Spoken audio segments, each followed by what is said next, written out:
Saluons la présence du Saint-Esprit.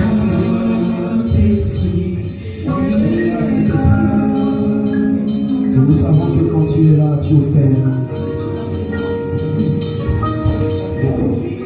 Je ne t'ai donné aucun miracle sinon le miracle de Jésus. Sinon le miracle de Jésus.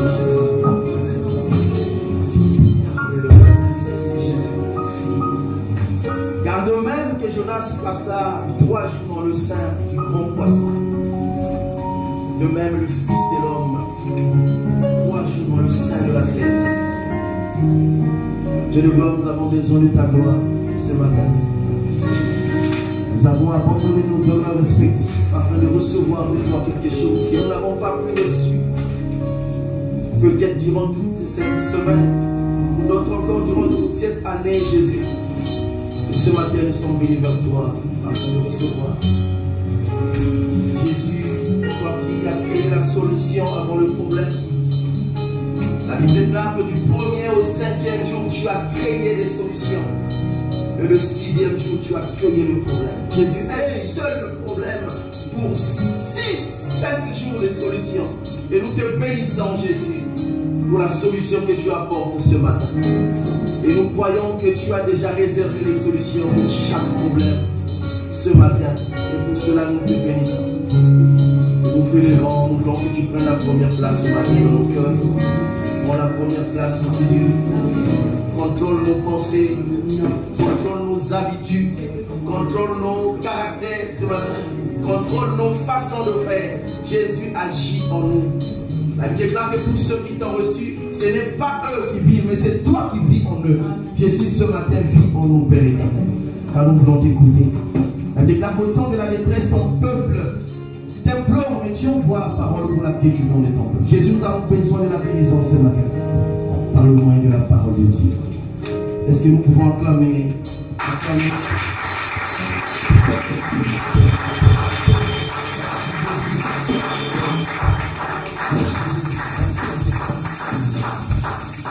Merci Jésus. Jésus, merci.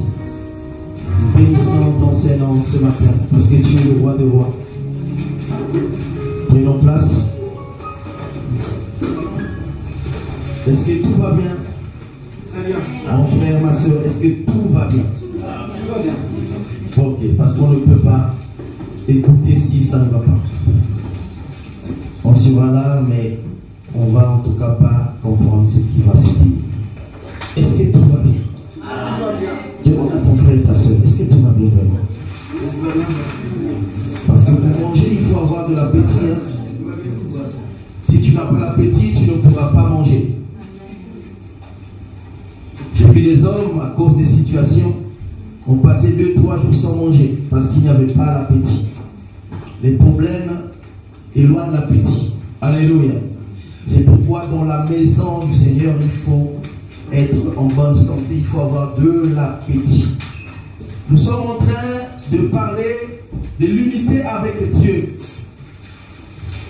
Et je bénis encore Dieu pour ce thème, de ce grand sujet. L'unité avec Dieu. Et ça fait 3 dimanches aujourd'hui que je parle de l'unité avec Dieu, avec les thèmes.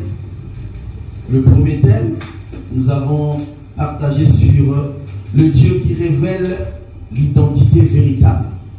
La véritable identité, nous n'allons pas revenir. Gloire soit rendue à Dieu parce que nous avons une page sur Facebook, sur YouTube. Donc celui ou celle qui n'a pas suivi l'enseignement peut suivre. Et le dimanche passé, nous avons parlé de la croissance spirituelle. On a expliqué pas mal de choses. Et pendant le partage, nous avons aussi partagé une expérience et on s'est posé beaucoup de questions sur la croissance. On s'est appuyé sur l'expérience des apôtres qui ont passé 3 ans avec Jésus. L'expérience de Paul, 3 ans dans la présence du Seigneur. Ces hommes ont été transformés. Aujourd'hui, si nous pouvons travailler avec ce document qui est la Bible, c'est parce qu'il y a des hommes qui ont écouté, qui ont travaillé. Et ces hommes, nous les appelons les apôtres. Les apôtres. Ils ont travaillé pendant ans aux pieds du Maître Jésus. Et après 3 ans, ils ont fait un travail efficace. Et nous nous sommes posé des questions, mais pourquoi nous, à l'église, aujourd'hui, on passe pas mal d'années et sans grandir spirituellement? On a parlé de l'âge physique pour expliquer l'âge spirituel. Parce que aussi longtemps que nous avons le corps qui vit, qui a besoin de la nourriture physique, nous avons l'être spirituel aussi qui a envie de la nourriture spirituelle pour grandir. Et nous avons parlé de l'âge. On a souligné 4 points sur la croissance. On a parlé de l'enfance. Quand nous recevons le Seigneur, nous sommes des bébés spirituels. On a parlé de la maturité. Un enfant qui quitte le lait maternel, qui commence à manger de la nourriture solide. Cet enfant-là, tu peux le parler durement. Et nous avons touché un peu le bâton et la houlette du berger. Et on s'est dit qu'on ne pouvait pas frapper l'agneau avec le bâton. On ne pouvait que frapper la brebis. Parce que l'agneau était fragile. Et on a parlé de l'étape du maître. Celui qui devait être aussi capable de transmettre ce qu'il avait reçu auprès de son maître. Et par là, nous avons compris, nous étions autour de la femme samaritaine au puits de Jacob. Nous avons compris que cette femme, en quelques heures, a évolué dans sa croissance spirituelle. Jusqu'à arriver à annoncer la bonne nouvelle dans toute la ville de la Samarie. Amen. J'espère que nous avons compris la croissance. Vous savez que c'est des thèmes qui sont tellement vastes. Mais là, nous posons juste les fondements. Et les fondements sont posés afin que chaque enfant à la maison, dans la vie quotidienne, puisse exercer pour élargir la compréhension de ce qu'il a reçu ici. En 1 heure, on ne peut pas parler de l'unité avec Dieu. On ne peut pas parler de la croissance spirituelle. On ne peut pas parler de la révélation de la véritable identité. Ce n'est pas possible. On donne des bases. C'est pourquoi l'église de Béret examinait les Écritures à la maison de temps en temps pour voir si ce que disait l'enseignant et ce que disaient les Écritures étaient en conformité. Amen. Amen. Donc, autant qu'enfants de Dieu, pour grandir, nous avons besoin de travailler. D'ailleurs, Pierre le dit dans 2 Pierre 1 à partir du verset 5. Sur la foi, vous devez faire tous vos efforts pour joindre. Ici, des éléments. Et faites tous vos efforts. Ça veut dire que quand nous recevons Jésus, selon ce que nous avons pris comme passage dans Jean 1, versets 12 à 13, nous sommes devenus une nouvelle créature. Nous avons reçu le pouvoir de devenir enfants de Dieu. Mais cela ne se limite pas à l'enfance. Nous sommes appelés comme un enfant physique de grandir. On a pris l'exemple des parents qui ont vu le bébé, qu'ils attendaient pendant 9 mois, mais après la naissance, les parents ont toujours le désir de voir cet enfant grandir. Amen. Amen. Et nous aussi, nous avons un Père spirituel qui est Dieu. Dieu nous a créés pour grandir spirituellement. J'ai fait un constat quand je fréquente la maison ou le bureau d'un avocat. Je vois comment le cabinet d'un avocat est rempli de la documentation. Tu vas chez le médecin rempli de la documentation. Ce n'est pas des choses qu'il écrit lui-même, mais c'est l'expérience des autres médecins, c'est l'expérience des autres avocats. Et ils lisent de temps en temps, ayant déjà les diplômes de la médecine ou pour être avocat, mais ils continuent à travailler afin d'exercer bien leurs fonctions. Amen. Amen. Mais le constat fait que quand nous fréquentons la maison des chrétiens, on ne trouve que la Bible. Et parfois, il n'y a même pas la Bible chez les chrétiens. Ça veut dire que pour nous, beaucoup plus, c'est le Saint-Esprit qui fera tout. Alléluia. Alors que les choses de Dieu, nous devons apprendre. Nous devons apprendre. Pour grandir, nous devons passer du temps. On a parlé du temps de cette femme. Cette femme était venue pour puiser de l'eau. Mais quand vous lisez, nous remarquons qu'elle n'avait plus puisé de l'eau. Elle a écouté la parole, elle a trouvé que cette parole était plus importante que l'eau qu'elle allait puiser. Et à la fin, elle a abandonné sa cruche et elle est allée faire le travail du service. Parce qu'elle avait compris. Alléluia. Le travail de Dieu demande du temps. Du temps. Cantique 8:8 dit, nous présente une sœur qui n'a pas de mamelle. Homme de Dieu. Une sœur, notre sœur n'a pas de mamelle. Mais si on la demande au mariage, comment ferons-nous? Que ferons-nous pour donner une telle sœur au mariage? Alléluia. Et la Bible dit dans, je crois que c'est dans Corinthiens, il dit, néanmoins la femme sera sauvée en ayant un fils. Waouh. Alléluia. Nous sommes faits avec le temps pour grandir et aussi donner la sémence que nous avons reçue aux autres. La femme, c'est l'image de l'église. L'église doit d'abord grandir spirituellement. Sinon, l'histoire que nous avons eue de la femme samaritaine doit d'abord grandir spirituellement. Quand l'église est mature spirituellement, on ne va pas pousser les gens à travailler à l'église. On ne va pas forcer les gens à travailler. À prier, on ne va pas forcer les gens à prier. À jeûner, on ne va pas forcer les gens pour jeûner. Amen. Amen. Parce qu'on atteint une dimension. Voilà pourquoi c'est important. C'est étonnant, bien aimé, c'est un souci. Un père qui voit son enfant, jusqu'à 5 ans, 10 ans, n'arrive toujours pas à marcher. Et c'est difficile. Parfois, le père ne parle pas. Mais c'est un souci. Il y a un couac, un problème. Vous voyez, papa vous regarde, mais il se pose beaucoup de questions dans son temps. Pourquoi cet enfant? Parfois, il peut se culpabiliser. Il dit, est-ce que c'est moi qui nourris mal cet enfant ou quoi? Alléluia. Et pendant le partage, nous avons eu le grand problème, c'est au niveau du cœur de la personne qui écoute la parole de Dieu. Parce que la parole, elle est là. Elle dit que je me tiens devant la porte et je frappe. Celui qui entend ma voix, je rentre et je soupe avec lui et lui avec moi. Le problème, c'est au niveau du cœur qui écoute cette parole. Si nous écoutons la parole, si nous acceptons cette parole, et obligatoirement nous avons cette notion de la croissance. Parce que ce qui est physique est représenté par le spirituel. Alléluia. C'est le spirituel qui influence le physique. Et j'ai toujours l'exemple sur la nourriture physique. On arrive à avoir faim 3-4 jours, parfois on mange la journée. Ça c'est pour nourrir la chair qui va retourner la poussière. Parce que la chair elle est poussière. C'est ton esprit qui doit être alimenté tous les jours. Ce qu'il a dit à Josué, médite ce livre jour et nuit, afin que médite ce livre jour et nuit. Le livre c'est la parole de Dieu. C'est pas la parole de tes parents, c'est pas la parole de ton voisin, c'est pas la parole de ton ami, c'est pas la parole de qui que ce soit, mais c'est la parole de Dieu. Amen. Qui nous communique la foi. Parce que la parole de Dieu c'est l'absolu de la vérité. Alléluia. Un homme peut se tromper, mais la parole ne se trompe jamais. Et quand nous la méditons, nous avons l'assurance dans ce que nous faisons. Amen. Alléluia.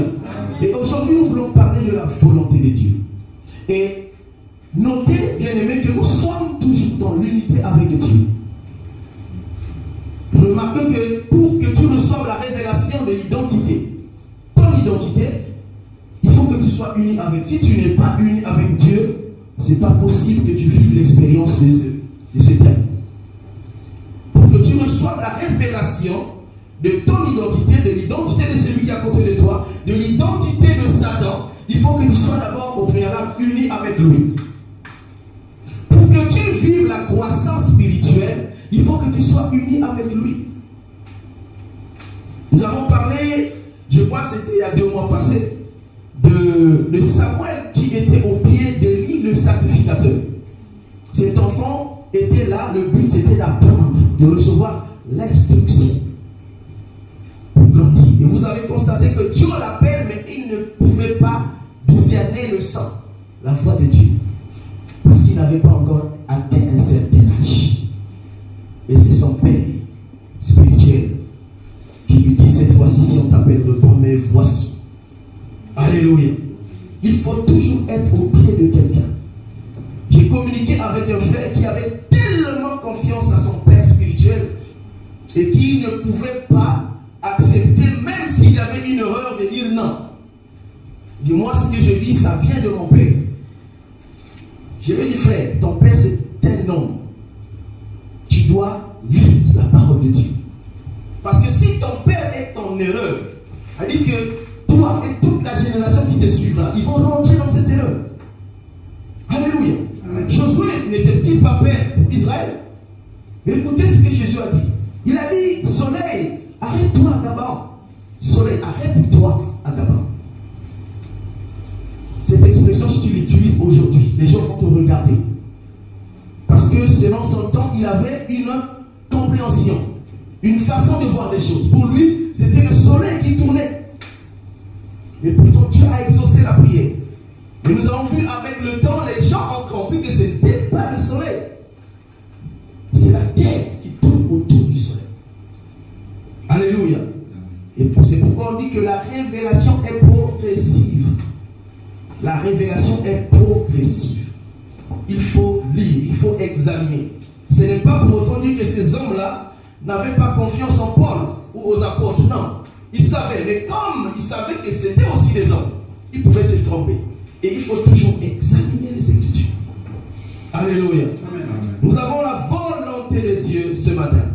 Nous allons partager sur la volonté de Dieu. Et pour que tu sois révélé de la volonté de Dieu, il faut que tu sois toujours uni avec Dieu. Donc notre base, on tourne, on revient sur l'unité avec Dieu. La volonté de Dieu. J'ai fait des recherches dans le dictionnaire Robert, un lexicographe.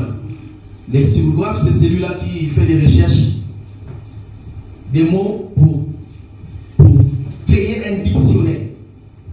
Donc c'est quand même des hommes à respecter. C'est des hommes où nous avons, quand nous étions à l'école, pour travailler, il fallait avoir un dictionnaire. Et nous savons que ces hommes-là ont travaillé nuit et jour pour mettre les phrases, les mots à la place et que nous pouvons utiliser dans un langage, dans une langue. Amen. Et cet homme, Robert, il dit la volonté, parce que dans la volonté de Dieu, nous avons deux mots, nous avons volonté, nous avons Dieu. Et lui, il dit la volonté, c'est ce que veut une personne et qui tend à se manifester par une décision effective conforme à une intention. Yes. Je respecte son opinion. Parce qu'il a travaillé quand même. Alléluia. Donc pour lui, j'ai souligné personne, j'ai souligné manifester, j'ai souligné décision conforme, intention. Donc pour lui, une personne, quand il se lève, il conçoit quelque chose. Et il va jusqu'au bout pour accomplir ce qu'il a pensé, c'est une volonté. Alléluia. Amen. Dès qu'il manifeste ce qu'il a conçu, c'est une volonté. Ça veut dire qu'un homme peut se lever un matin sans Dieu, peut décider de construire une maison. Il élabore, il appelle les maçons, il a son argent, il paye tout ce qu'il faut. On construit la maison finie, il habite sans problème. C'est une volonté qu'il a accomplie. Un homme peut se lever avec des problèmes, il a des dettes, il n'arrive plus, déçu par sa femme ou par son homme, il peut aller ou elle peut aller se suicider. C'est une volonté. Alléluia. Mais quelle est la volonté de Dieu? C'est de ça qu'il s'agit ce matin. Parce que nous avons grandi avec ces expressions de la volonté. Ça, c'est l'homme. L'homme peut se lever, prendre une décision. Alléluia. Mais quelle est la volonté de Dieu? J'ai vu chez moi un avion qui avait perdu un réacteur. Et pendant qu'il avait perdu un réacteur, il a communiqué avec comment on appelle ça? Le tour de contrôle. Pardon? Tour de contrôle. Avec le tour de contrôle. Il a communiqué, mais il y avait un autre vol qui devait décoller. Donc il ne pouvait pas atterrir en même temps. Et on a demandé d'attendre le temps que le vol puisse décoller. Le temps qu'il attendait, il tournait dans la ville. Et pendant qu'il tournait, le deuxième réacteur a lâché. Il était tombé sur une maison. Et dans cette maison, il y avait une famille qui était à table qui mangeait. Ça s'est passé, j'ai vu de mes yeux. Je suis allé sur place. Pas que j'ai entendu. Dans la ville où je suis né. Il y avait des morts, il y avait des invités qui étaient venus visiter cette famille tous. L'avion est tombé sur la maison. Et quand, vous savez, moi j'ai des réflexes quand je vois une situation. Je réfléchis beaucoup. J'analyse. Et ces analyses-là me font peur. En fait, quand je réunis tous les éléments, et ça me fait peur dans ma marche. Et c'est ce qui fait que je sois vraiment vigilant dans tout ce que je fais. Quand j'ai vu cette maison, du coup j'ai eu une intention. J'ai dit, ce monsieur, certainement, il n'avait pas consulté Dieu quand il avait construit cette maison. Parce que quand tu construis une maison et que tu contactes le créateur de toutes choses, il sait toutes choses qu'on avance. Il ne permettra pas que tu construises une maison, que tu vives avec ta famille pendant longtemps, 15 jours. Un avion tombe sur ta maison. Et par là, j'ai compris que la volonté de Dieu dépend de Dieu lui-même. Alléluia. Amen. C'est Dieu lui-même. Celui qui prend une décision d'aller se suicider, il n'a pas consulté Dieu, simplement. Il a pris une décision et il est parti. Alors, qu'est-il le créateur concernant la volonté de Dieu? Nous allons lire Jérémie 10, verset 23. Suivons attentivement, nous allons comprendre petit à petit. Et si nous avons des questions, on va se retrouver pendant le partage de mardi. On se retrouve qu'à 6 à 7, alors qu'à l'église, nous sommes plus de 20 personnes. Il faut venir pendant le partage. Il y a des choses qui se disent là-bas, franchement, ça fait du bien. Amen. Jérémie 10, verset 23. On revient sur Jérémie qui avait une fausse identité et que Dieu avait révélé la véritable identité. Jérémie 10, verset 23. Voilà, il dit ceci. Je le sais, oh l'Éternel, la voix de l'homme n'est pas en son pouvoir. Ce n'est pas à l'homme quand il marche à diriger ses pas. Amen. Amen. Ce n'est pas à l'homme quand il marche de diriger ses pas. Ça c'est le grand frère Jérémie qui parle. Alléluia.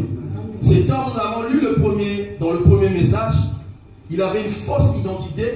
Pour lui, il était enfant qui ne savait pas parler, mais Dieu lui révèle la véritable identité. Et cet homme a vécu une expérience avec Dieu. Et donc, quand il parle sur qui de cause, il connaît ce qu'il est en train de dire. Certainement qu'il a marché selon lui. Il a marché selon ses pas. Mais arrivé à un moment donné, il a compris, non. Tout ce que je vis, c'est simplement parce que je ne vis pas dans la volonté de Dieu. Je vis selon ma volonté. Nous allons ajouter encore, toujours Jérémie 18, versets 2 à 4, bien aimé.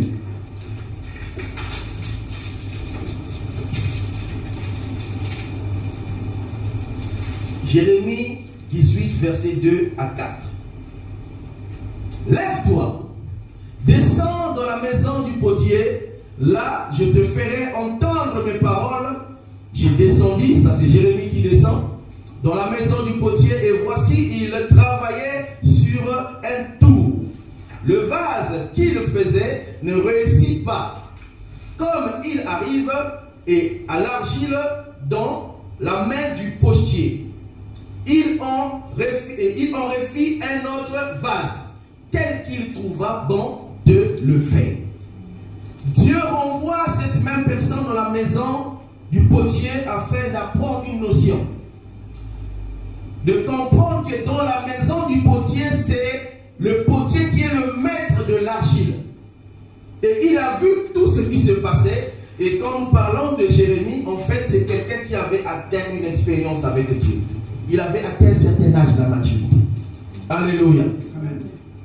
Il a vu comment l'argile, c'est-à-dire que le maître pouvait travailler, donner une forme, parfois ça ne réussissait pas, il pouvait casser et refaire un autre pot. Alléluia. Et la question doit se poser ce matin, est-ce que nous sommes dans la volonté de Dieu? C'est quoi la volonté de Dieu? C'est quoi la volonté de Dieu? Nous avons vu, nous voyons dans la vie quotidienne comment, surtout dans le domaine du mariage, il y a des problèmes. Est-ce que vous avez consulté le Créateur? Parce que la Bible dit que tout ce qui existe a été créé par la parole, par Dieu. C'est-à-dire que tout ce que l'homme peut faire aujourd'hui, il faut interroger le Créateur. Celui qui a créé les cieux et la terre. La Bible dit qu'il n'y avait rien sur la terre. Il y avait un tohu-mohu, du désordre total. Il y avait le noir, les ténèbres couvraient la surface de la terre.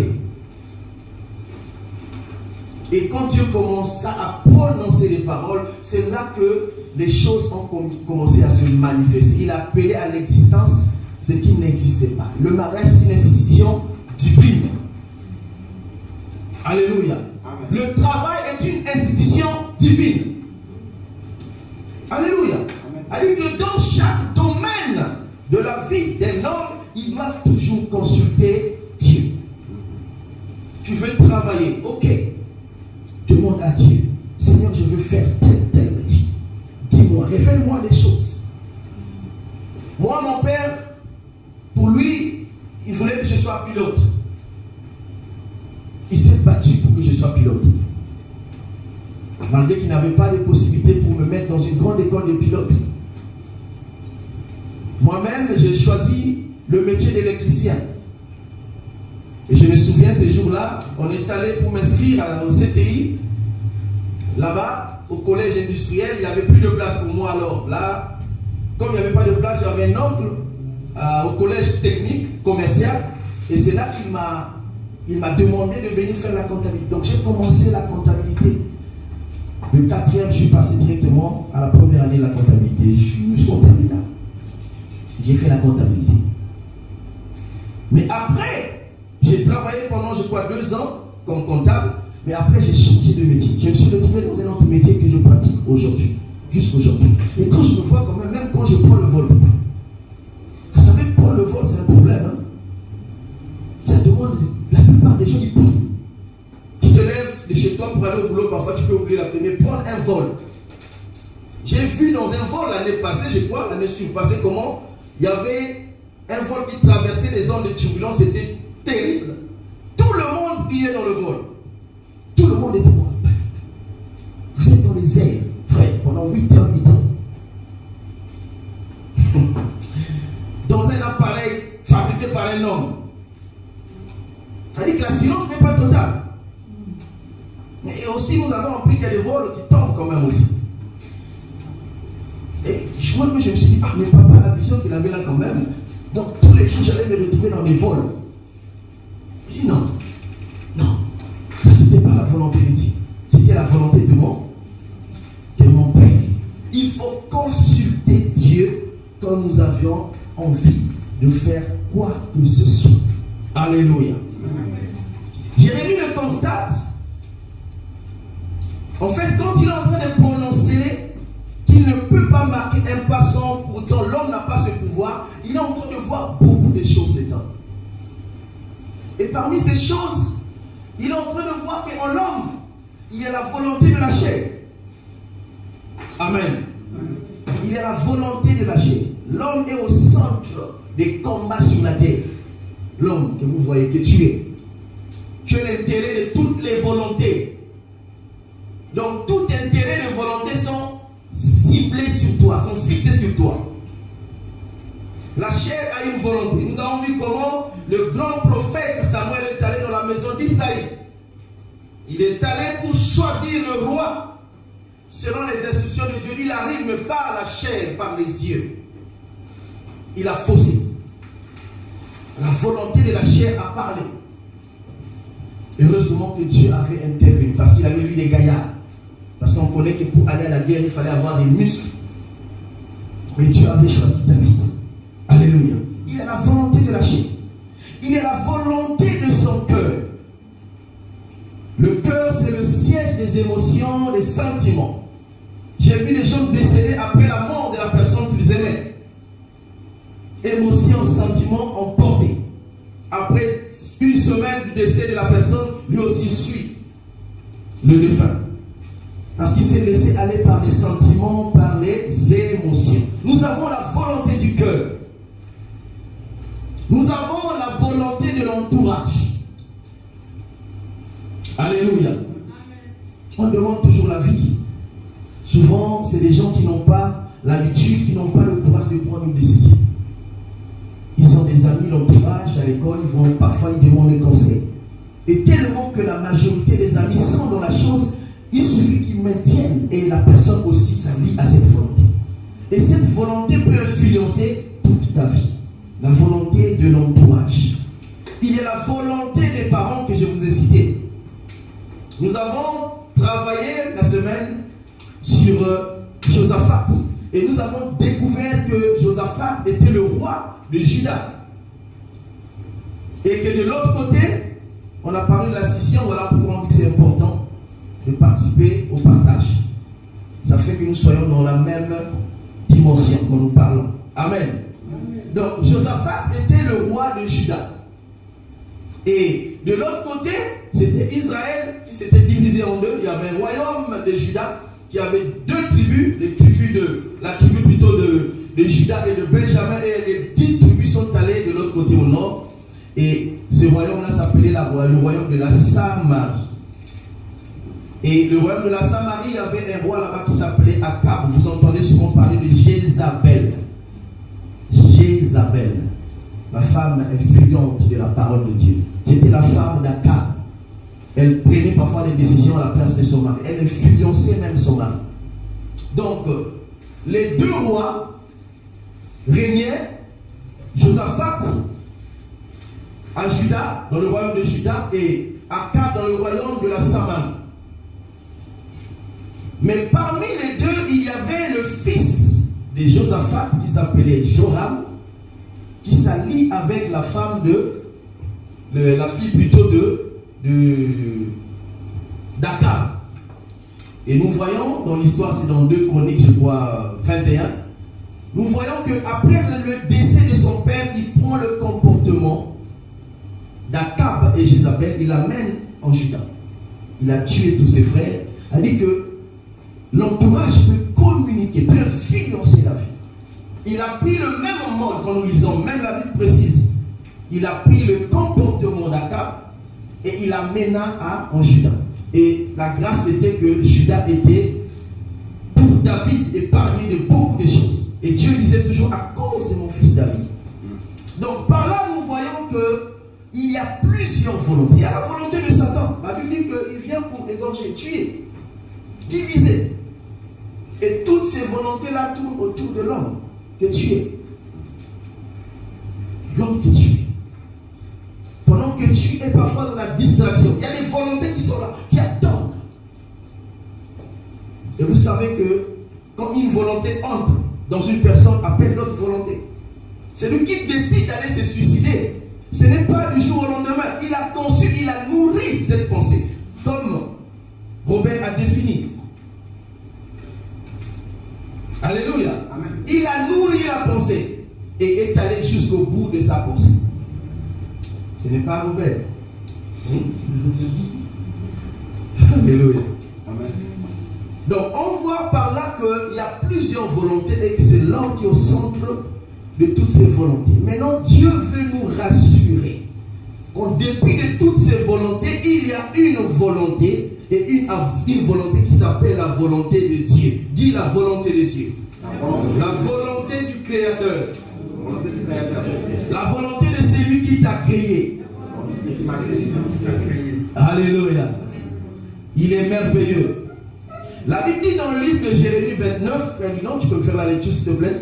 Jérémie 29, verset 10 au verset 11. On va lire ce que Dieu dit pour nous. Voilà ce qui a marqué. 10 à 11. Mais voici ce que dit l'Éternel. Dès que 70 ans seront écoulés pour Babylone, je me souviendrai de vous et j'accomplirai à votre égard ma bonne parole en vous ramenant de ce lieu. Car je connais les projets que j'ai formés pour vous, dit l'Éternel. Projets de paix et non de malheur, afin de vous donner un avenir et de l'espérance. Yes. Je connais les projets, car je connais les projets que j'ai formés sur vous, dit l'Éternel, le Créateur, Adonai. Projet de paix et non de malheur, afin de vous donner un avenir de l'espérance. Ça, c'est Dieu le Créateur qui parle. Est-ce qu'on peut acclamer pour ces dieux? Amen, amen. Il est merveilleux. Il est merveilleux. Et donc par là, on peut donner une définition à la volonté de Dieu. La volonté de Dieu, c'est un schéma que Dieu a établi pour le salut de son enfant. La volonté de Dieu, c'est un chemin que Dieu a l'enfant qu'il a aimé. Tu peux ajouter les définitions. Alléluia. C'est le schéma. Quand je parle du schéma, je rentre dans le domaine même du plan. Quand un architecte fait un plan, c'est ce plan-là que tous doivent suivre. Les maçons, les électriciens, les peintres, tous, ils doivent suivre le plan de l'architecte. Il a arrêté dans son cabinet, il a mis le plan, voilà, la porte doit être à gauche, la fenêtre à droite, la cuisine là. Il a déjà tout mis en place. Et toi, tu viens avec ta qualification, tu dois te taire et suivre ce que l'architecte a demandé de faire. J'ai vu comment les travailleurs ont été licenciés, les chefs de projet licenciés, parce que l'architecte est arrivé et il veut voir si la construction est conforme avec ce qu'il avait élaboré comme plan. Alléluia. Et nous avons, selon ce passage, un Dieu créateur qui a élaboré un plan pour nous. Et ce plan, il précise, c'est un plan de bonheur. Ce n'est pas un plan de malheur. Alléluia. C'est pour celui qui a reçu, qui est uni avec Dieu. Quelle joie de demeurer dans la présence du Seigneur. Alléluia. Amen. Quelle joie. Le salut. Le but de la volonté de Dieu, c'est d'abord le salut. Il a pensé au salut. C'est ainsi qu'il dit, d'abord le royaume des cieux et le reste te sera donné par-dessus. D'abord, le salut, c'est pour ton âme. Ce n'est pas pour la vie physique. Parce que tout ce que nous voyons, la vie que va disparaître. Après ton décès, le corps va être enterré. Tu es né poussière, tu retourneras poussière. Il parle du corps physique. Mais ton esprit ne meurt pas. Soit au paradis avec lui, soit en enfer avec Satan. L'esprit ne meurt pas. Alléluia. Amen. Nous allons partager une expérience sur la volonté de Dieu. Tous, nous allons examiner cette écriture que j'ai aimée. Et qui m'a édifié d'abord personnellement. Et je voulais que nous aussi, Église, nous puissions être édifiés par cette lecture. Nous sommes dans Jean 11, du premier verset jusqu'au verset 53. On va souffler un peu dans la lecture. Homme de Dieu, tu peux nous lire Jean 11, du premier verset jusqu'au verset 53. Écoutez très bien cette histoire pour comprendre ce que c'est que la volonté de Dieu. Jean 11, 1 à 53. Oui. Il y avait un homme malade, Lazare de Béthanie, village de Marie et de Marthe, sa sœur. C'était cette Marie qui oignit de parfum le Seigneur et qui lui essuya les pieds avec ses cheveux. Et c'était son frère Lazare qui était malade. Les sœurs envoyèrent dire à Jésus, Seigneur, voici, celui que tu aimes est malade. Après l'avoir entendu cela, Jésus dit, cette maladie n'est point à la mort, mais elle est pour la gloire de Dieu, afin que le Fils de Dieu soit glorifié par elle. Or, Jésus aimait Marthe et sa sœur. Et Lazare, lors donc qu'il eut appris que Lazare était malade, il reste 2 jours encore dans le lieu où il était. Et il dit ensuite aux disciples, retournons en Judée. Les disciples lui dirent, Rabbi, les Juifs tout récemment cherchaient à te lapider. Et tu retournes en Judée? Jésus répondit, n'y a-t-il pas 12 heures par jour? Si quelqu'un marche pendant le jour, il ne penche point, parce qu'il voit la lumière de ce monde. Mais si quelqu'un marche pendant la nuit, il penche, parce que la lumière n'est pas en lui. Après ces paroles, il leur dit, Lazare, notre ami, dort, mais je vais le réveiller. Les disciples lui dirent, Seigneur, s'il dort, il sera guéri. Jésus avait parlé de sa mort, mais ils crurent qu'il parlait de l'assouplissement du sommeil. Alors Jésus leur dit ouvertement, Lazare est mort. Et à cause de vous, afin que vous croyiez, je me réjouis de ce que je n'étais pas là. Mais allant vers lui, sur quoi Thomas, appelé Didyme, dit aux autres disciples, allons aussi afin de mourir avec lui. Jésus étant arrivé, trouva que Lazare était déjà depuis 4 jours dans le sépulcre. Et comme Béthanie était près de Jérusalem, à 15 stades environ, beaucoup de Juifs étaient venus vers Marthe et Marie pour les consoler de la mort de leur frère. Lorsque Marthe apprit que Jésus arrivait, elle alla au-devant de lui, tandis que Marie se tenait assise à la maison. Marthe dit à Jésus, « Seigneur, si tu eusses été ici, mon frère ne serait pas mort. Mais maintenant, même, je sais que tout ce que tu demanderas à Dieu, Dieu te l'accordera. » Jésus lui répondit, « Ton frère ressuscitera. » « Je sais, lui répondit Marthe, « il ressuscitera à la résurrection, au dernier jour. » Jésus lui dit, « Je suis la résurrection et la vie. Celui qui croit en moi vivra, quand même il sera mort. Et quoique vis et crois en moi, tu ne mourras jamais. » Crois-tu cela? Elle lui dit, « Oui Seigneur, je le crois, que tu es le Christ, le Fils de Dieu, qui devait venir dans le monde. » Ayant ainsi parlé, elle s'en alla. Puis elle appela secrètement Marie, sa sœur, et lui dit, « Le maître est ici, et il te demande. » Dès que Marie eut entendu, elle se leva promptement et alla vers lui, car Jésus n'était pas encore entré dans le village, mais il était dans un lieu où Marthe l'avait rencontré. Les Juifs qui étaient avec Marie dans la maison qui la consolait, l'ayant vu se lever promptement et sortir, le suivirent, disant, elle va au sépulcre où il pleurait. Lorsque Marie fut arrivée là où était Jésus, et qu'elle vit, elle tomba à ses pieds et lui dit, « Seigneur, si tu eusses été là, mon frère ne serait pas mort. » Jésus, la voyant pleurer, elle et les Juifs qui étaient venus avec elle, frémirent en son esprit, et furent tout émus. Et il dit, « Où l'avez-vous mis? » « Seigneur, lui répondit-il, « Viens et vois. » Jésus pleura.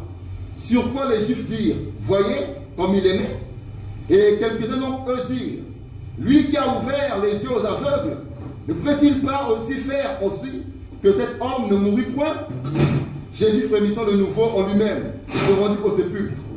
C'était une grotte et une pierre qui était placée devant. Jésus dit, « Ôtez la pierre. » Marthe, la sœur du mort, lui dit, « Seigneur, il sent déjà, et il y a 4 jours qu'il est là. » Jésus lui dit, « Ne t'ai-je pas dit, si tu crois, tu vas la gloire de Dieu. » Ils ôtèrent donc la pierre. Et Jésus leva les yeux en haut et dit, « Père, je te rends grâce de ce que tu m'as exaucé. Pour moi, je savais que tu m'exauces toujours, mais j'ai parlé à cause de la foule qui m'entoure, afin qu'ils croient que c'est toi qui m'as envoyé. » Ayant dit cela, il cria d'une voix forte, « Lazare, sors !» Et le mort sortit, les pieds et les mains liés, et bandes, et le visage enveloppé d'un linge.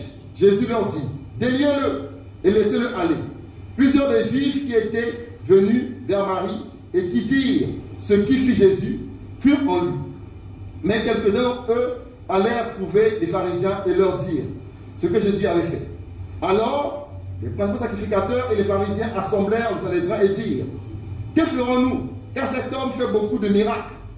Si nous le laissons faire, tous croiront en lui.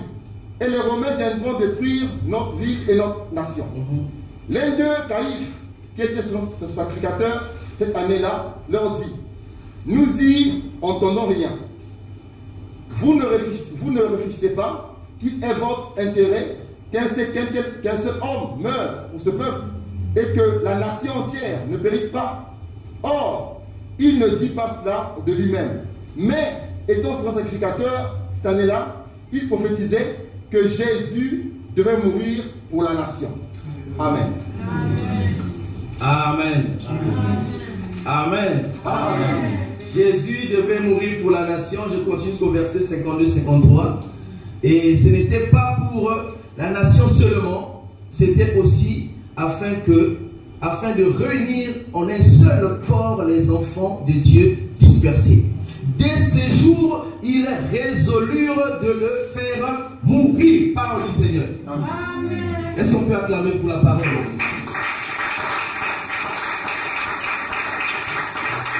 Alléluia. Alléluia. Et vous savez, quand nous lisons la parole de Dieu, elle dit que la parole est une condamnation pour ceux qui l'entendent. Et c'est important. Vous allez me poser des questions, mais je pouvais lire un verset. Et c'est une histoire qui est connue de tout le monde.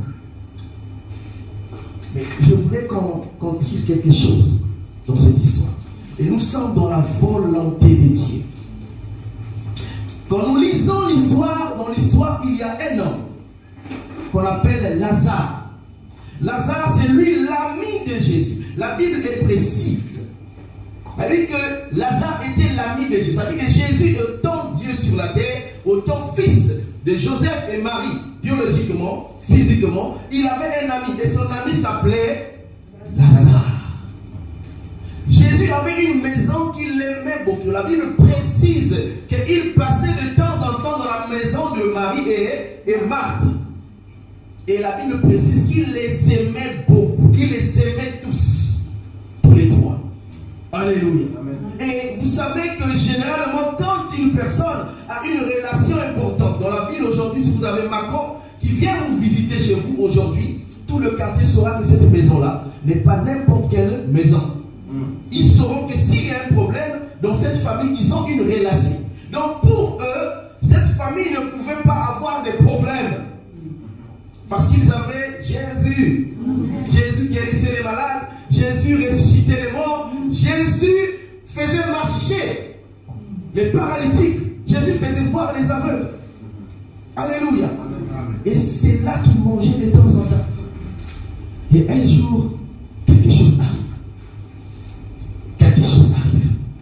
Son ami tombe malade. Ce n'est pas un autre de la famille, mais son ami, l'ami de Jésus. Je ne vais pas définir ce que c'est qu'un ami parce que nous savons ce que c'est qu'un ami. C'est-à-dire que quelqu'un que Jésus fait partager les choses. Les choses de la vie, il fait partager avec Lazare. Alléluia. Il tombe malade, Jésus, son ami n'est pas là, il est absent. Et pendant que Jésus est absent, et ils ont l'assurance que mais son ami c'est Jésus. Ça veut dire que rien ne va arriver. Ils envoient quand même deux messagers. Vous savez, dans la loi, la Bible dit que le témoignage de deux personnes confirme que c'est une vérité. Donc les deux messagers partaient pour confirmer le message. C'est-à-dire que je me pose des questions. À leur retour, Marthe et Marie pouvaient poser les questions aux deux. Et c'est vrai qu'il a parlé. Et toi, tu peux confirmer? Ils ont atteint Jésus. Ils ont parlé à Jésus. Que ton ami Lazare est malade. Jésus dit que cette maladie n'est pas pour la mort, mais c'est pour la gloire de Dieu. Amen. Dis, mon problème n'est pas pour la mort, ma maladie n'est pas pour la mort, mais c'est pour la gloire de Dieu. Amen. Mon problème n'est pas pour le scandale, mon problème est pour la gloire de Dieu. Amen. Jésus voyait autre chose pendant que Marie et Marthe voyaient autre chose. Jésus regardait autre chose. Alléluia. Amen. Jésus n'est pas venu. Je me mets à la place de Marie et Marthe. La vie que Jésus resta encore 2 jours. Alléluia. Amen. 2 jours. Maintenant, entre nous soit quitte. Tu as un pasteur, tu as un problème, tu l'appelles. Ton pasteur, tu dis viens, en tout cas là, je suis en danger. Viens maintenant. Et ton pasteur ne vient pas. Alléluia. Quelle serait ta réaction? La dit que Jésus était l'ami de Lazare. Et au-delà de Lazare, il avait une intimité avec Marie. Et la Bible précise que c'est cette femme-là qui oignit Jésus. Et quand Jésus prend la parole, il sort une révélation de cette femme. Et cette femme-là oignait Jésus parce qu'elle avait la révélation de la sépulture de Jésus. Parce qu'elle savait que Jésus, quand il va mourir, ils n'auront pas le temps de faire la rituel du défunt. Et elle en profitait selon la révélation de oindre. Amen. Le parfum de bonne odeur à Jésus. Et il s'agissait de cette femme. Voyez-vous, la Bible nous énumère tout ça pour marquer la considération que Jésus avait pour cette famille. Mais un problème est arrivé, Jésus n'est pas venu. La Bible dit que Jésus n'a même pas assisté à son enterrement. Jésus n'est pas venu. Il est resté 2 jours. Et puis il commençait à dire à ses disciples, Lazare est malade. Ah, mais s'il est malade, ce n'est pas un problème. Nous savons que tu guéris les malades.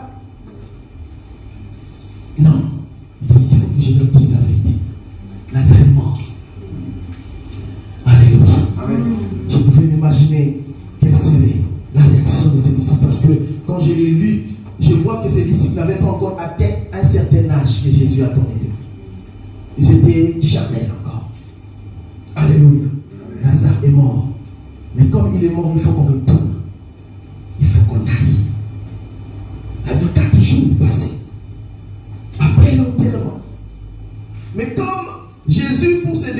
passé, quand nous avons lu Jean 4, je crois que nous avons retenu quelque chose. Il y avait un problème qui a fait que Jésus puisse quitter la Judée pour aller en Galilée. Mais en Judée, on le cherchait pour le tuer en fait. Et quand Jésus demande aux disciples de retourner, il dit, mais Seigneur, tu cherches des problèmes. Tu sais que tout à l'heure, on cherche à te tuer. Et si nous retournons là-bas, Jésus a dit, il y a 12 heures pendant les jours. Et 12 heures là. Il parlait de la volonté de Dieu. On ne pouvait pas tuer Jésus tant que le temps n'était pas encore arrivé. Amen. Jésus ne pouvait pas mourir tant que le temps marqué par Dieu n'était pas encore arrivé. Amen. Et tu ne mourras pas tant que le temps marqué de Dieu sera arrivé. Je ne mourrai pas, je vivrai. Amen. Je vais raconter les oracles de l'Éternel. Amen. Jésus savait.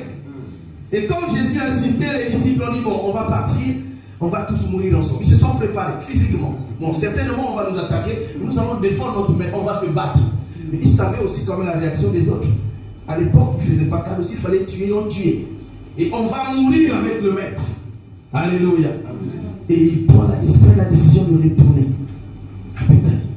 Et la Bible dit que pendant que Jésus arrive, c'est Marthe qui vient à la rencontre de Jésus. Marthe. Ah, Jésus, si tu étais là. Ah, pasteur, si tu étais là le jour-là, tu pouvais faire quelque chose. Tu pouvais faire quelque chose. J'ai dit ça à mon pasteur au pays parce que je voulais une prière spéciale pour mon grand frère quand il était décédé. Et quand je les appelais, ils sont partis, après ils étaient sortis, ils sont plus repartis. Et j'ai fait des problèmes sérieux à mon pasteur. J'ai dit non, moi j'avais une pensée, je voulais que vous. Et le pasteur me regardait. Il rigolait comme s'il n'avait pas la considération, pensait comme s'il n'avait pas la considération. Mais il voyait autre chose. Il voyait autre chose. Alléluia. Marthe dit, mais si tu étais là, mais tu aurais pu guérir Lazare. Tu aurais pu guérir Lazare. Alléluia. Amen. Alléluia. La volonté de Dieu, c'est ce que Dieu a tracé pour toi. Peu importe les volontés sur la terre, la volonté de Dieu est parfaite. Et elle s'accomplit exactement au temps convenable. Amen. Alléluia. Amen. Marthe aussi, quand vous lisez Marthe, vous voyez l'intention de Marthe. Marthe n'avait plus de considération pour Jésus. Et même quand elle approche, elle dépasse promptement pour aller vers Jésus. Ce n'était plus Marie d'avant. Ce n'était plus Marie d'avant. Elle n'avait plus de considération pour Jésus. Parce que pour elle, elle avait perdu son frère unique dans la famille. Parce que la Bible ne parle que les trois. Dans la famille, c'était vraiment le père et la mère étaient décédés. Et l'unique garçon qu'ils avaient, c'était Lazare. Lazare. Alléluia. Et Marthe arrive, répète les mêmes paroles. Or, dans cette maison, la Bible dit que Jésus passait de temps en temps, pas seulement pour manger, mais il passait aussi pour enseigner. Jésus enseignait dans cette maison. Ça veut dire que si il y avait des maisons à Bethanie, en Jérusalem, la maison qui recevait plus de la nourriture, de la parole de Dieu, c'était la maison de Marie, Marthe et Lazare. Ça veut dire qu'ils avaient la connaissance de la parole de Dieu. Mais ces jours-là, oui, on sait que tu nous enseignes sur la résurrection. Et on sait que le jour que tu nous enseignes, quand cela arrivera, Lazare va ressusciter. Mais on avait encore besoin de lui quand même. Il ne pouvait pas décéder comme ça. Pendant qu'on avait toi. Alléluia. Si tu n'étais pas peut-être, on sait que tous on va mourir. Mais ce n'était pas le temps que Lazare meure. Parce que quand même, ce n'est pas pour rien. Et peut-être qu'il disait, mais il venait manger ici pour rien, on le faisait nourrir pour rien. C'était escroc. C'était menteur. Alléluia. Jésus dit, n'ai-je pas dit, je suis la résurrection et la vie. Je suis la résurrection et la vie. Et celui qui croit en moi aura la vie. Alléluia. Non, ils comprennent toujours pas. Non. Ils sont dans le noir. Il dit non. Jésus, ce que tu fais là, tu nous emmènes. On sait que tu sais parler. Mais nous avons compris que tu n'es pas la personne idéale pour nous. Parce que tu ne nous aimes pas. Tu venais au moins assister à l'enterrement, même si tu n'avais pas la capacité de guérir notre frère. Jésus dit, amenez-moi à la tombe de Lazare. Amenez-moi à la tombe de Lazare. Alléluia. C'est une histoire bien aimée quand j'ai lu avec les yeux de Dieu. J'ai compris beaucoup de choses dedans. Et c'est ce que je veux nous donner ce matin. L'histoire de Lazare. C'est une histoire qui est beaucoup plus lue par des chrétiens, mais on passe parfois sans comprendre les vérités qui sont cachées dans cette histoire. La volonté de Dieu. Cette histoire cache la véritable volonté de Dieu. Il dit, amenez-moi vers la tombe de Lazare. Je vois la tombe de mon ami Lazare. Il dit, mais il sent mauvais. Parce que vous savez, dans la procédure, quand quelqu'un est décédé, 2 jours après, 3 jours suffit. Le corps se décompose. Après, il n'y a plus d'espoir le 4e jour.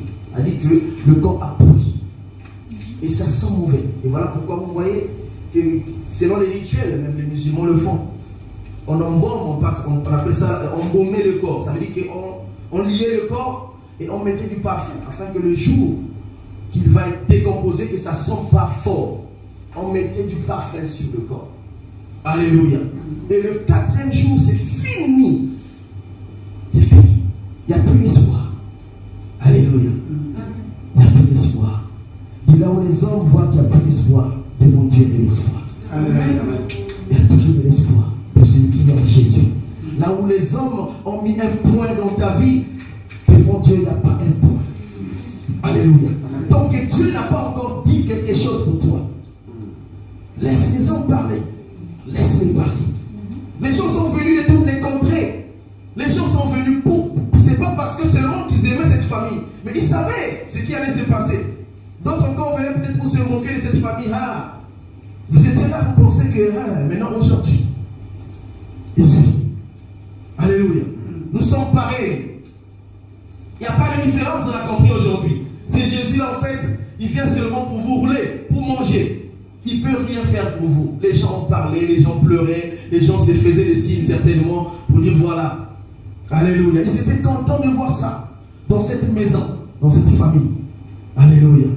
Et je ne sais pas ce que tu vis aujourd'hui. Peut-être qu'il se fait que tu traverses une situation compliquée et que les hommes certainement se moquent de toi. Regarde, ils disent des choses sur toi. Mais Jésus n'a pas encore dit le dernier mot. Jésus n'a pas encore dit le dernier mot. Et ça fortifie beaucoup. Alléluia. Amen. Jésus dit, amenez-moi. Il a dit, mais allons-y. Ce fait, Jésus pleura. Et le pleura, chacun définit à sa manière. Moi, je pense que la Bible n'a pas donné la précision sur les pleurs de Jésus. Moi, je crois que Jésus ne trouvait pas la chose qu'il cherchait dans la vie de cette femme. Parce que, quand même, pour quelqu'un qui a reçu l'enseignement et qui, devant le maître, et qui te répète le même enseignement et que tu ne comprennes pas, c'est un souci pour un enseignant. Jésus l'a dit, Jésus a pleuré. C'est ce qu'on dit que le verset le plus court de la Bible. Jésus pleura. Alléluia. Il ne pouvait pas pleurer Lazare parce qu'il savait que Lazare n'était pas mort. Alléluia. Amen. Jésus pleura. Et on amène Jésus, il demande qu'on puisse enlever la pierre. On enlève la pierre, il prononce une parole. Il dit, Seigneur, je sais que tu m'exauces toujours. Mais je le fais à cause de tous ceux qui m'entourent, afin qu'ils comprennent que c'est toi qui m'as envoyé. Alléluia. Amen. Alléluia. Afin qu'ils comprennent que c'est toi qui m'as envoyé.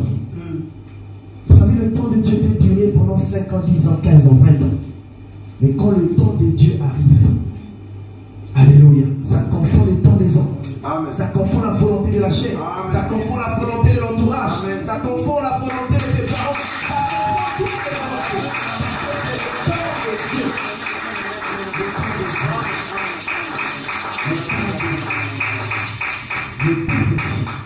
Il a dit, Lazare, mon ami, sort. Il parlait à un mort comme s'il était encore vivant. Il a dit que dans la volonté de Dieu, Lazare, en fait, n'était pas mort. Il le parlait, Lazare, sort. Et Lazare est sorti, on l'a délié. Alléluia.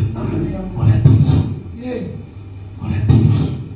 Mais ce qui est dans cette histoire, ce qui m'a beaucoup plus marqué, c'est la suite. Vous avez compris la suite de cette histoire? Frère, tu peux répéter à partir du verset 45? Voilà ce qui a marqué. Oui. Plusieurs des Juifs qui étaient venus vers Marie et qui virent ce que fit Jésus, crurent en lui.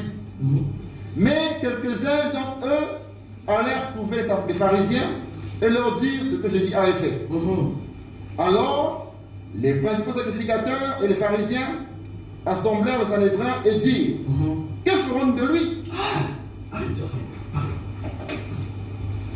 Quand Jésus a ressuscité Lazare, il s'est passé quelque chose. Les gens qui ont vu la résurrection d'un cadavre depuis 4 jours, ils sont allés et ils ont murmuré de partout. Ils ont éparpillé l'information. Tout le monde était au courant. Et quand la nouvelle est arrivée aux pharisiens, vous savez, on a parlé des pharisiens. Quand la nouvelle est arrivée aux pharisiens, ils ont vu leurs intérêts. Les intérêts étaient menacés. Parce que faire un tel miracle, il n'y avait que Dieu pour le faire. Amen. Alors ils ont vu que si nous laissons cet homme, ça va être compliqué pour nous. Parce qu'ils mangeaient que de ça. Alléluia. Amen. Déjà, le brouillard répandu dans toutes les contrées. Et les gens maintenant venaient vers Jésus. Alléluia. Il a su faire. Car cet homme fait beaucoup de miracles.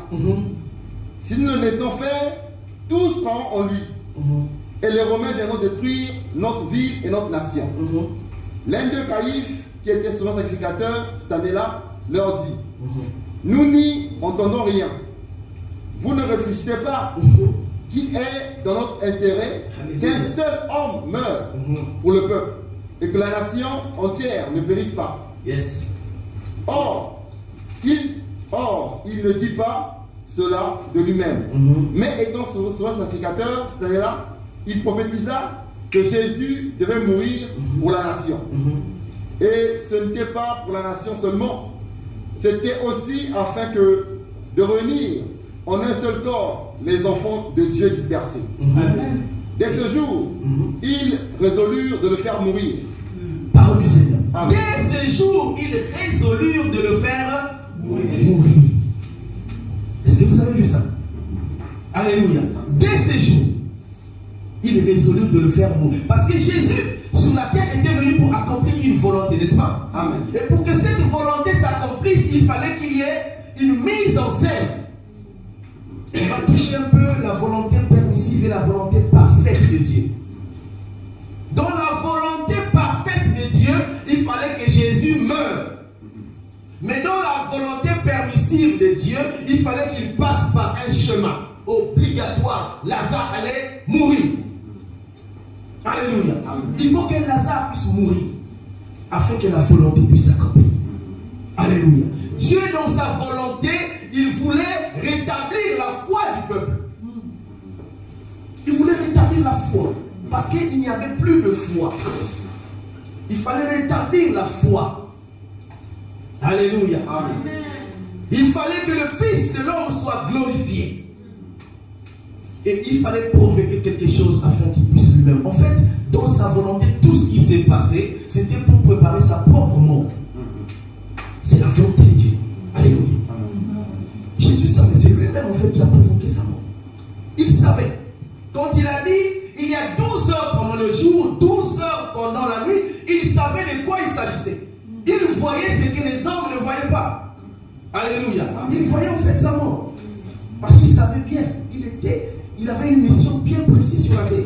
Il savait bien à partir de 30 ans jusqu'à 33 ans pile, il devait mourir. Alléluia. Amen.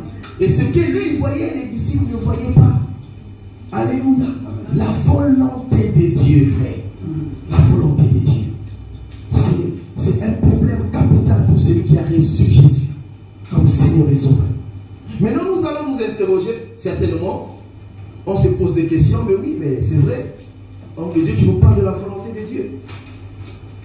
Comment faire pour savoir si c'est la volonté de Dieu? Tout ce que tu nous as raconté comme histoire. Maintenant, comment Marie pouvait le savoir? Marthe pouvait le savoir. Alléluia. Amen. Nous allons noter comment discerner la volonté de Dieu. Comment discerner la volonté de Dieu? Parce qu'il faut avoir le discernement. Si tu n'as pas le discernement, tu ne comprendras jamais tout ce qui se passe autour de toi. Tu vas fouler la grâce de Dieu aux pieds sans le savoir. Tu vas rater les bénédictions de Dieu. Si tu ne connais pas la volonté de Dieu. Nous avons Genèse 3, verset 6. Nous avons Romains 12, verset 2. Frère, tu peux lire les deux passages. Et après, on va s'expliquer un peu. Genèse 3, verset 6. Et Romains 12, verset 2. Voilà ce qui a marqué. La femme vit que l'arbre était bon à manger et agréable à la vue, et qui était précieux pour ouvrir l'intelligence. Elle prit de son fruit et en mangea. Elle en donna aussi à son mari qui était auprès d'elle, et il en mangea. Romains 12, verset 2.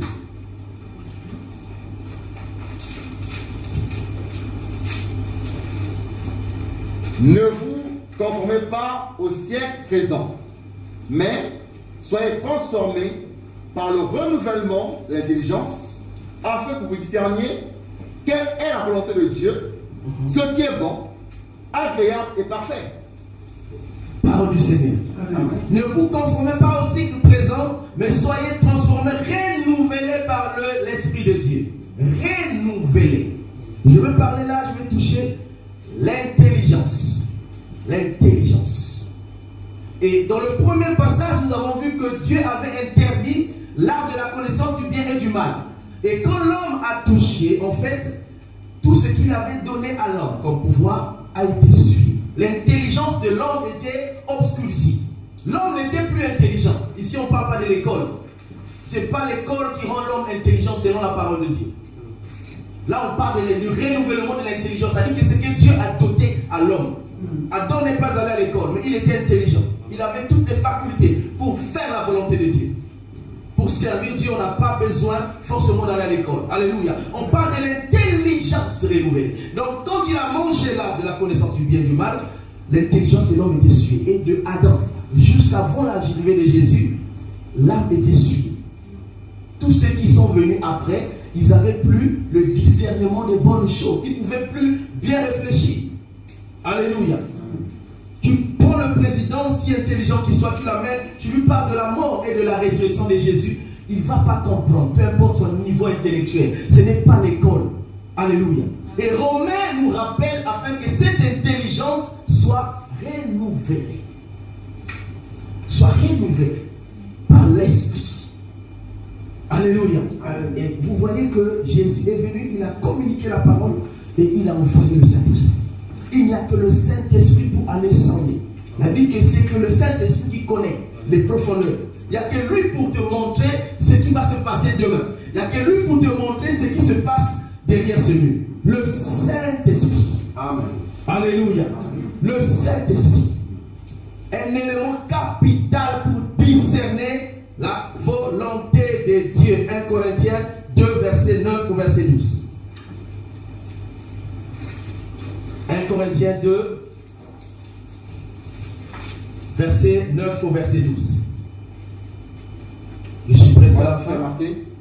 Mais comme il est écrit, ce sont des choses que l'œil n'a point vues, que l'oreille n'a point entendues, qui ne sont pas montées au cœur de l'homme, des choses que Dieu a préparées pour ceux qui l'aiment. Dieu nous a révélé par l'Esprit, car l'Esprit sonde tout, même au fondeur de Dieu. Lequel des hommes, en effet, connaît les choses de l'homme, si ce n'est l'Esprit de l'homme? Si ce n'est l'Esprit de l'homme, il n'y a que le Saint-Esprit pour te révéler. Or, pour recevoir le Saint-Esprit, et vous voyez que les enseignements se succèdent. Oh mais Dieu, quand j'ai réfléchi, ce n'est pas l'enseignement qui monte dans cette église, c'est le cœur. On a parlé du Saint-Esprit pendant longtemps. On a parlé de la repentance depuis longtemps dans cet endroit. Et vous voyez que pour que Dieu marque son sceau dans la vie d'une personne, il faut que cette personne-là passe par la repentance, la vraie repentance, parce que c'est Dieu qui connaît les cœurs. Amen. Et c'est pour ça que j'ai posé la question pendant le partage. Sommes-nous sûrs que nous sommes habités par le Saint-Esprit? Parce que le Saint-Esprit, c'est Dieu qui donne le Saint-Esprit. Et il donne un cœur qui est passé par le baptême véritable. C'est lui qui a abandonné et qui a accepté Jésus comme Seigneur et Sauveur. Et quand tu as le Saint-Esprit, c'est ce Saint-Esprit-là qui renouvelle, qui enlève tout ce que tu as reçu, de toutes les volontés qui ont existé en toi. Et il commence à renouveler ton intelligence. Et c'est là petit à petit que nous commençons à comprendre. C'est l'histoire un peu de ce jeune homme Samuel qui était dans la maison d'Élie. Petit à petit, il commençait à comprendre les choses. Tu ne peux pas comprendre les choses de Dieu si tu n'as pas le Saint-Esprit. Tu peux lire la Bible comme tu veux. Tu peux lire comme tout le monde. Mais si tu n'as pas le Saint-Esprit, tu ne vas jamais comprendre les choses de Dieu. On se met debout, on va se partager sur un passage. Et nous avons les fruits du Saint-Esprit. On peut noter ce passage aussi dans Galates 5, verset 22, verset 25. Les fruits. Celui qui a le Saint-Esprit pour savoir, pour avoir les signes que je suis habité par le Saint-Esprit. Galates 5, verset 22 au verset 25. Alléluia. Que Dieu nous bénisse. Et enfin, nous allons faire une prière. Et la prière est basée dans le livre des Juges 14. Verset 16. Non, chapitre 14, on peut lire tous les chapitres. On peut lire tous les chapitres 15 et tous les chapitres 16. Dans cette histoire, il s'agit de Samson. Samson avait l'interdit selon la loi qu'il ne pouvait pas épouser une femme étrangère. Et Samson avait vu, selon la volonté de Dieu, pour déstabiliser les Philistins, il fallait passer par une femme du pays des Philistins. Ses parents s'opposent, alors que la volonté de Dieu était qu'il aille détruire ce peuple. Alléluia. Et cet homme, il passe quelque part, il voit un lion, il dévore le lion, il le tue, il passe. Et quand il retourne après, il fait semblant de le passer, il trouve dans la gueule du lion, il trouve un essaim de miel. Et quand il prend, il mange. Et il va amener une énigme dans le camp de sa belle famille. Voilà, dans ce qui mange est sorti ce qui se mange. Dans le fort est sorti le fer. Alors il a dit, trouvez-moi ceci. Si vous le trouvez, je vous donne 30 chemises et 30 quoi il avait dit? Et 30 vêtements. 30 chemises et 30 vêtements. Ça veut dire qu'aujourd'hui, la volonté de Dieu, ce n'est pas comme j'ai écouté, d'autres disent que voilà, comme celui-là ou celle n'est pas dans la volonté de Dieu, j'arrête aujourd'hui. Non, on consulte parce que même la négativité peut être dans la volonté de Dieu. Dans la volonté de Dieu. Ce n'est pas de prendre une décision de dire voilà, comme j'ai écouté, la volonté, ce que je vis n'est pas dans la volonté. Qui t'a dit? Il faut que Dieu te parle. Parce que nous avons vu cette famille tourner autour de la mort de leur frère. Quelqu'un était décédé, ce n'était pas facile. Mais c'était la volonté